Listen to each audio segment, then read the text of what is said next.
Como cambiou Europa na Idade Moderna? Na segunda metade do século XV, Europa iniciou unha fase de crecemento económico, enriquecemento da burguesía e fortalecemento das monarquías, que xa veremos máis adelante. Os cambios deberonse en boa medida ao eixo do comercio, que promoveu a exploración de novas rutas marítimas e territorios, e con iso empezou a globalización da economía. Como se produciu o eixo do comercio? En primer lugar, desapareceron as epidemias que habían estado asolando Europa nos séculos anteriores, como a peste. Descendeu, por tanto, a mortalidade e, ao mesmo tempo, aumentou a natalidade. Con todo isto, o que sucedeu foi un incremento importante da poboación.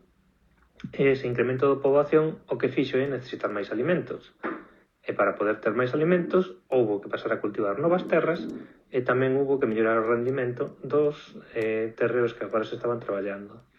Fíxose ben e fíxose moi ben. Tan ben que parte deses alimentos foron para alimentar a nova poboación e sobrou outra parte, que foron os excedentes que se dedicaron ao comercio local.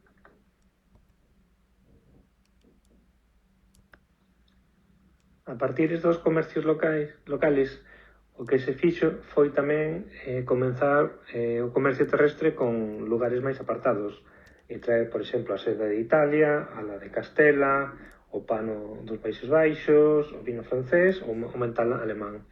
Tamén empezou a haber comercio marítimo, tamén veñan pano de Inglaterra, as especias de Oriente, que xa falaremos máis en profundidade de todo isto, e todo este comercio o que fixo foi potenciar a produción artesanal.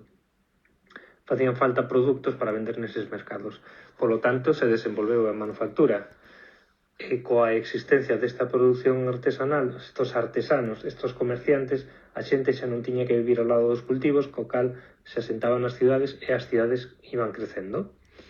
Por outro lado, como tamén existía o comercio marítimo, os portos, tanto fluviais como marítimos, se potenciaron un montón, se desenrolaron un montón.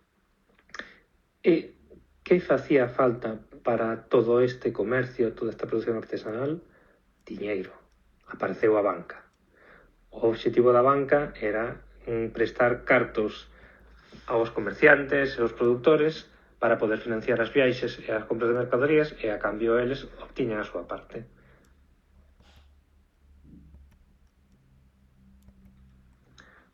O auxe da burguesía.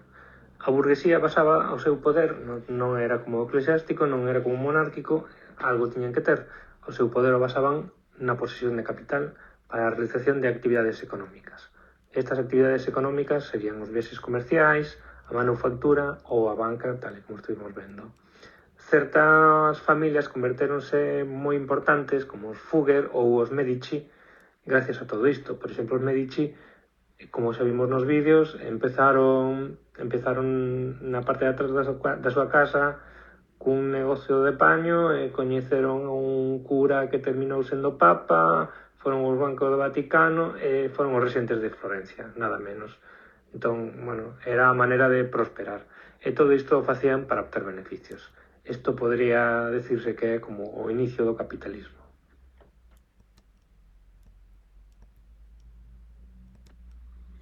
Durante o século XV, os reis conseguiron impoñerse á nobreza. Aquí vemos un rei impoñéndose de maneira divertida á nobreza.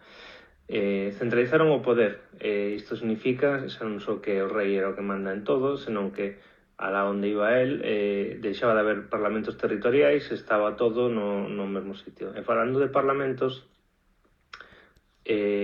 prescindiu deles. Aquí o que vemos é a Tejero, un guardia civil que deu un golpe de estado no Parlamento español alá no ano 82, 83, algo parecido.